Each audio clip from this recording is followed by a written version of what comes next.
जय हिंद। इजराइल का सबसे advance air defence system iron dome किस तरह से काम करता है और किस तरह से इससे भी खतरनाक स्पाइडर, डेविड स्लिंग और एरो कैटेगरी की मिसाइलें काम करती हैं। देखिए, इसका जो आयरन डोम का पहली बार शुरुआत किया गया था वो इजराइल की कंपनी राफेल डिफेंस ने किया था। आप राफेल जहाज मत सोचिएगा, राफेल जहाज को फ्रांस की कंपनी डसाल्ट बनाती है, जबकि आयरन डोम को इजराइल की कंपनी रफाल बनाती है। तो आयरन डोम का जो पहला इस्तेमाल किया गया था 2011 में किया गया था और इस्तेमाल करने के 6 दिन बाद ही इस पर हमले हुए थे, जिसने पूरी तरह हम लोग को न्यूट्रल किया था।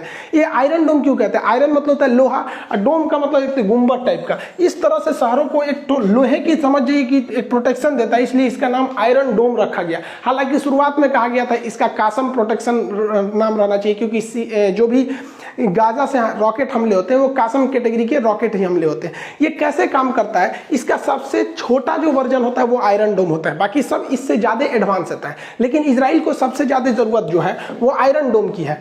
आयरन डोम जो सिस्टम है वो 3 कैटेगरी में काम करता है। सबसे पहले उसका रडार होता है, उसके बाद कंट्रोल सिस्टम होता है जो पता लगाता है कि मिसाइल की स्पीड कितनी है और कहां जाके गिरेगा।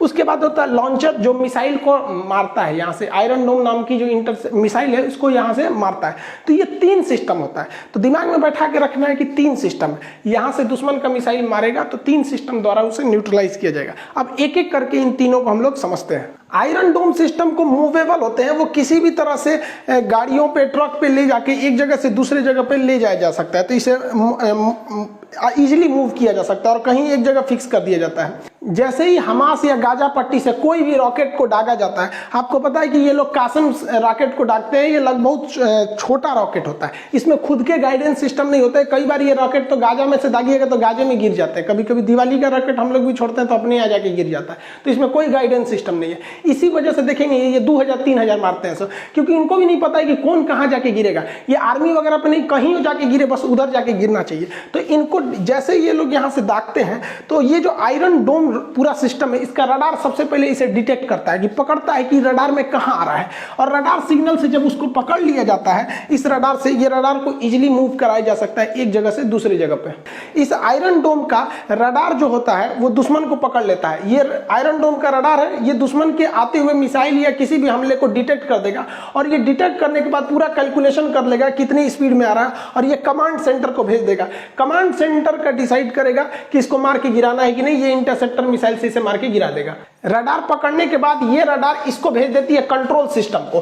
कंट्रोल सिस्टम जो होता है ये एक पूरी तरह से इसके अंदर बैठे रहते हैं लोग जो मैनुअली भी कंट्रोल करते हैं, ऑटोमेटिक भी कंट्रोल हो सकता है। तो यहां भेजा जाता है, यहां पे ये लोग डिसाइड करते हैं कि ये रॉकेट कहां जाके गिरने वाला है। क्या इससे कोई बढ़िया चीज नुकसान होगी या किसी आदमी का लॉस हो सकता है या कोई इंडस्ट्रियल एरिया डिस्ट्रॉय हो सकती है, तब ये मिसाइल को लॉन्च करने का ऑर्डर देंगे। या ऑटोमेटिक भी लगा के छोड़ देंगे तो वो भी दिखा देगा कि प्रोटेक्टेड एरिया में गिरेगा कि नॉन प्रोटेक्टेड एरिया।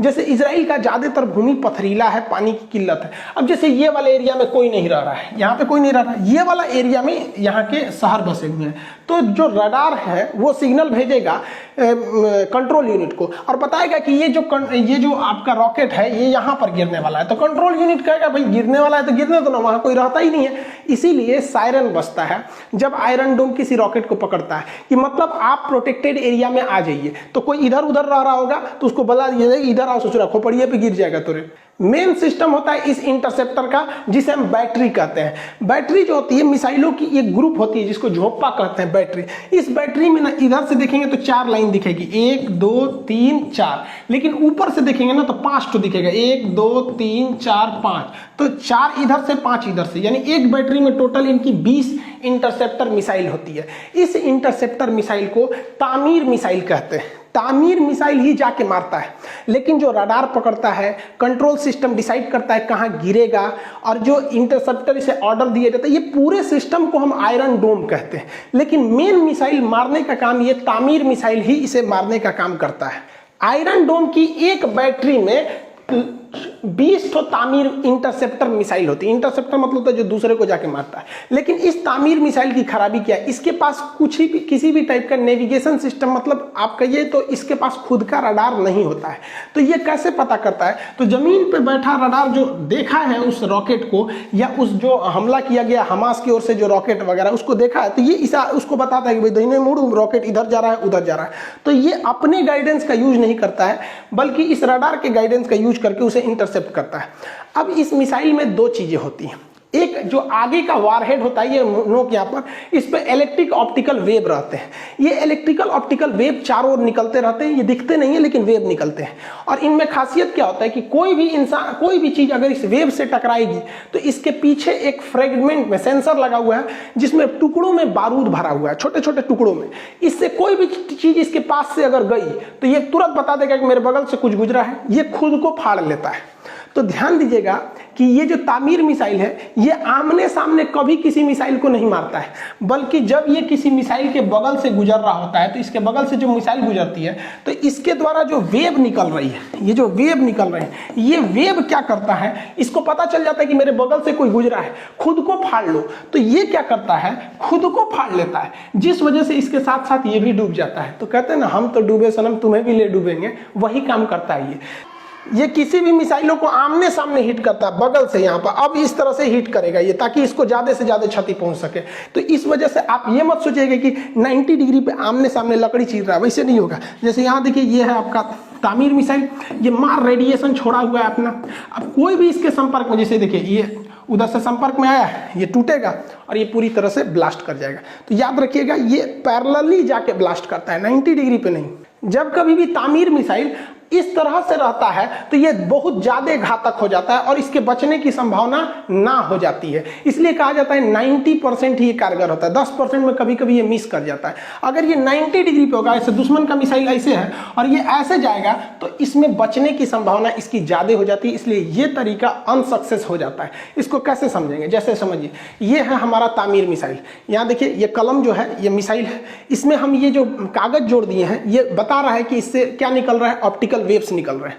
अब कोई भी मिसाइल इसके बगल से गुजरेगा, तो बगल से गुजरेगा तो इस ऑप्टिकल वेव से टकरा जाएगा, और जैसे टकराएगा इससे तो ब्लास्ट हो जाएगा। लेकिन अगर कोई 90 डिग्री सामने से निकल गया तो इस ऑप्टिकल वेव से वो नहीं टकरा पाएगा, जिस वजह से उसके बचने की संभावना ज्यादा हो जाती है। इस वजह से ही 90 डिग्री पे जब भी कोई मिसाइल आती है, जैसे यहां से आया और ये इधर गया, तो ये 90 डिग्री ये आमने सामने होता है तो बहुत कम चांसेज है। कभी कभी तो दो मिसाइल सामने से ही जाती है और दोनों 90 डिग्री पे रहती है, तो ये दोनों निकल जाते हैं सब वहां पर। इजराइल ने इसमें सुधार किया और क्या किया, इस मिसाइल में विंग्स वगैरह को और एडवांस किया, जिससे कि ये अपनी दिशा बदल ले। और अगर मिसाइल एक बार मिस कर जाता है तो ये दिशा बदल के उसको पीछे से आके, रडार उसको कहता है अरे रे पीछे से चोटिया, उसको चोटिया, तो पीछे से जाके ससुरा उसको चोटिया के मार देता है, उसको पिछवा से मार देता है उसको। यानी एक बार मिस हो गया कोई दिक्कत नहीं, लौट के आएगा फिर मारेगा, दौड़ा दौड़ा के मारता है। बहुत खतरनाक है ये तामीर मिसाइल। याद रखिएगा, आयरन डोम और तामीर मिसाइल में अंतर है यहाँ पर। अब जैसे यहाँ देखिए, ये दो मिसाइल ससुरे इधर थे, सब दुश्मन के, ये वाले मिसाइल हैं दुश्मन के हैं, और ये आपका तामीर मिसाइल है। ये लोग भाग रहे हैं, लोग दौड़े दौड़े मारो मारो मारो, इजराइल पे गिरो, इजराइल पे गिरो। इस ससुरा बगल से जाएगा, कहेगा चाचा कहाँ, जेरूसलम, चलिए चलिए चलिए, आइए आइए, बीचों में घुसेगा और खुद को फाड़ लेगा। ये भी गए, काम खत्म। तो आप देखेंगे इजराइल जो है ना, बहुत खतरनाक दुश्मन के जहाजों को मारते, मिसाइलों को मार देता है। अब जैसे ये लोग आगे सूर्याइले आ रहे हैं मुंह उठा के, चलो चलो मारो मारो मारो मारो, वहां पे आइए, आगे से आके कहेगा आइए आइए पधारिए यहाँ पर। और जैसे ये आएंगे, इसके सेंसर में टकराएंगे, ये खुद को फटेगा, ये दोनों लोग फट जाएंगे। आयरन डोम किसी भी वेदर कंडीशन में, चाहे बारिश हो रही हो, तूफान आ रहा हो, किसी भी वेदर कंडीशन में जाके दुश्मन को मार सकता है। ये ऑल वेदर काम कर सकता है। आयरन डोम मिसाइल जो है वो किसी भी मिसाइल को बहुत हाइट पे जाके इंटरसेप्ट करता है, जिस वजह से इसका फ्रेगमेंट और कचरा नीचे आने से पहले ही डिस्ट्रॉय हो जाता है। ये पूरा डे नाइट मैच खेलता है, एकदम 20-20 वाला। दिन में भी काम करेगा, रात में भी करेगा, बहुत ज्यादा हाइट पर भी काम करेगा। किसी भी तरह का मौसम रहे, खराब मौसम रहे या अच्छा मौसम रहे, ये दुश्मन को धूल चटा देता है। कोई भी मिसाइल यहाँ गिरती है उसको 90% तक ये मिसाइल उसे गिरा देता है। लेकिन हर चीज़ की कुछ ना कुछ कमजोरियाँ होती हैं। इसकी भी एक खराबी क्या है कि ये बहुत महंगा है। एक इंटरसेप्टर जो मिसाइल निकलती है वो आती है 30 लाख रुपए में, और लोगों की जान को बचाने के लिए। और इंटरसेप्टर मिसाइल का कंसेप्ट होता है कि दो मिसाइलों को एक साथ मारा जाता है, क्योंकि अगर मान दी वो एक तो मिसाइल 90 डिग्री पे निकल गई तो दूसरी वाली उसको जाके इंटरसेप्ट कर दे। तो अगर हमास एक ठो कासिम रॉकेट मारता है तो हमास का एक कासिम रॉकेट आता है 3 लाख में, और इनका एक इंटरसेप्टर आता है 30 लाख रुपया में, और दो छोड़ना पड़ता है। यानी उनके 3 लाख के लिए इनको 60 लाख रुपया खर्चा करना पड़ता है। लेकिन इन लोग की जान की अहमियत है, इन लोग की संख्या भी बहुत कम है, और इन लोग के पैसा की कोई कमी नहीं है। और हमास वगैरह के पास फंडिंग डायरेक्ट नहीं आती है, इधर उधर से इलीगली तरीके से छुपा के ही फंडिंग आती है। तो पहला, इसका कॉस्ट बहुत खतरनाक है, लेकिन इजराइल ने इस कॉस्ट का भी काट निकाल लिया है, आगे समझाएंगे। दूसरा, इसका एक सेचुरेशन पॉइंट होता है। किसी भी चीज का एक क्षमता होती है कि कितने मिसाइलों को ये काउंटर कर सकता है। हालांकि इजराइल में जितने भी ये चीजें लगे हैं सब आपस में जुड़े हुए हैं। अगर किसी आयरन डोम के पास 200 मिसाइलें एक पास आ जाएंगी तो इसके बैटरी में तो केवल 20 ही है, तो भाई ये 20 को मार देगा, और अगल बगल वाले को मैसेज भेज देगा, सुधरा हमारा पे 200 आया है, तो वो भी आके इधर उधर मार देंगे सब। लेकिन सबकी एक कैपेसिटी होती है। मान के चलिए कि जहां 400 आयरन डोम के इंटरसेप्टर मिसाइलें हैं और वहां पे अगर 600 आ जाएगा तो जेन्युइन है कि भैया आपको तो बहुत ज्यादा लॉस हो जाएगा। तो इसी वजह से कुछ गिर जाते हैं। तो इस बार देखे होंगे इजराइल को भी अच्छा खासा लॉस हुआ है, और हमास को लड़ाई में तो ज्यादा लॉस हमेशा फिलिस्तीन और हमास को होता है, क्योंकि ये लोग काफी ज्यादा एडवांस है। अत्यधिक खर्चीला होने के कारण इजराइल इसके नई टेक्नोलॉजी पर काम कर रहा है, जिसमें ये लेजर बीम का यूज करेगा, और इसका नाम रखेगा आयरन बीम। ये क्या करेगा, दुश्मन के जो भी रॉकेट वगैरह है उस पर ये मिसाइल ना मार के आयरन बीम मारेगा। एक तरह का लाइट हो जाएगा यहाँ पे। तो ये क्या है, इलेक्ट्रिक से जनरेट हो जाएगा। ये तो खर्चा होने वाला चीज नहीं, एकदम पैसा कम हो जाएगा यहाँ पर। तो वही लगा देगा, दुश्मन का जहाज हवा में उड़ जाएगा। एकदम समझिए जिस तरह से भारत का काली किस तरह से अगर किसी चीज पे डायरेक्ट इंपैक्ट कर दे तो उसके सेल वगैरह को खराब कर सकता है, बाहरी कवर वगैरह को खराब कर सकता है। उसी तरह ये भी काम करेगा आयरन बीम। तो आयरन डोम जो कॉस्टली था उसका ये तोड़ है। अभी इस पर रिसर्च है, 2023 या 24 तक इसे इजराइल में शामिल कर लिया जाएगा। आयरन डोम है, इसकी जो मारक क्षमता है, ये इफेक्टिवली इसको रखा जाता है सबसे कम दूरी के लिए। ये 10 किलोमीटर तक के लिए आयरन डोम को रखा जाता है। 10 किलोमीटर से ज्यादा अगर 20 किलोमीटर तक मार करना है तो इसके लिए रखा जाता है स्पाइडर शॉर्ट रेंज, जिसे शॉर्टकट में स्पाइडर SR कहते हैं, शॉर्ट रेंज। ये 20 किलोमीटर तक मार देता है। इससे भी तगड़ा होता है स्पाइडर मीडियम रेंज। तो स्पाइडर में आगे MR लगा देते हैं। MR का मतलब होता है मीडियम रेंज। ये 50 किलोमीटर तक मार देता है। और इससे भी अगर ज्यादा सुरक्षा चाहिए और हाई लेवल का तो उसमें लगाया जाता है डेविड स्लिंग। डेविड स्लिंग जो मिसाइलें होती हैं ये 160 किलोमीटर दूर तक के दुश्मन के किसी भी टारगेट को नष्ट कर देती हैं। तो देख रहे हैं 10, 20, 50, 160 इतना लंबा इसके पास सिक्योरिटी सिस्टम है, इस पर कोई नहीं मार सकता है। लेकिन इजराइल को भी पता है कि हमारा ये सिस्टम केवल छोटे चीजों के लिए बना हुआ है, भयानक हमला हो जाएगा तो ये नहीं रोक पाएगा। इसीलिए इजराइल भारत को आयरन डोम बेचने आया था, तो आयरन डोम भारत ने मना कर दिया। हम लोग का दुश्मन भी VIP चाइना है, एगो हमने बगल वाले है ये है, ये सब छोटका नहीं मारता है, सब भयानक मारता है। तो हमको इसकी जरूरत नहीं है और एडवांस चाहिए, इसलिए भारत ने आयरन डोम को नहीं लिया। इस बात से इजराइल भी भले भांति वाकिफ था कि अगर ईरान भयानक वाला मिसाइल मारेगा, क्योंकि इजराइल का दुश्मन ईरान सबसे पक्का है और वो थोड़ा शक्तिशाली भी है, बाकी सब तो अगल बगल वाला कोनो चीज नहीं जानते। सो इसे घर में रॉकेट बनाता है, तो कोनो ठीक नहीं किधर जाएगा किधर नहीं। लेकिन ईरान का रॉकेट काफ़ी एडवांस है, इसलिए ये बैलिस्टिक मिसाइल बड़ी मिसाइलों को भी काउंटर करने के लिए सोचता है, क्योंकि बड़ी मिसाइलों को काउंटर करने के लिए इससे पॉसिबल नहीं है, इसलिए ये एरो मिसाइल का यूज़ करता है। ये एरो मिसाइल जो है, एरो मिसाइल, इसकी दो कैटेगरी होती है, एरो 2 और एरो 3। ये बैलिस्टिक मिसाइल को मारता है। इसको देखिए ये बहुत भयानक है। तो बड़ा मिसाइल को मारने के लिए बड़ा चाहिए और बड़ा रडार लगाया गया इसका। ये भी बहुत लंबा मारता है, ये भी लगभग 100 से 150 किलोमीटर में मार करता है। इसका ऑफिशियली मतलब इजराइल ने कभी इसका बहुत ज़्यादा यूज नहीं किया, जिस वजह से इसका मतलब डाटा जो आता है वो अनऑफिशियली ही आता है। तो एरो 2 और एरो 3 जो है, ये ऐसा नहीं सोचिएगा कि डेविड स्लिंग से ज़्यादा दूर तक मारेंगे।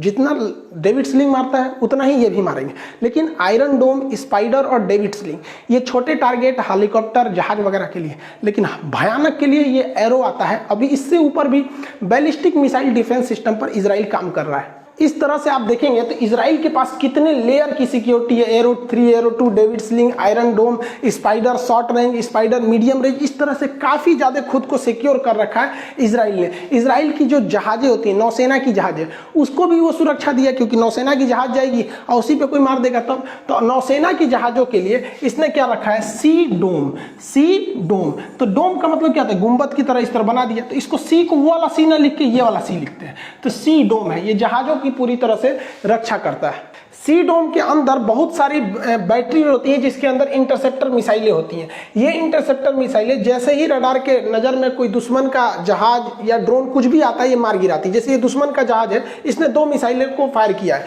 अब इसमें क्या है कि जो सी डोम का रडार है, ये रडार उसको डिटेक्ट करेगा और रडार डिटेक्ट करने के बाद क्या करेगा, मिसाइल लॉन्च करने का ऑर्डर देगा। जैसे ये देखिए सीबीएसई बोर्ड वाला देख लिया उसको, अब वो ऑर्डर दे देगा मिसाइल मारने के लिए। यहाँ से निकलती हैं, अब वो रडार से इसे डिटेक्ट कर रही हैं और यहाँ आके इसको डिस्ट्रॉय कर देंगे सब। वहां भी दिखा दिया और यहाँ आके दोनों एक दूसरे को इंटरसेप्ट करके नष्ट कर देंगे सब। और ये किसी भी तरह के सिक्योरिटी को दे सकता है।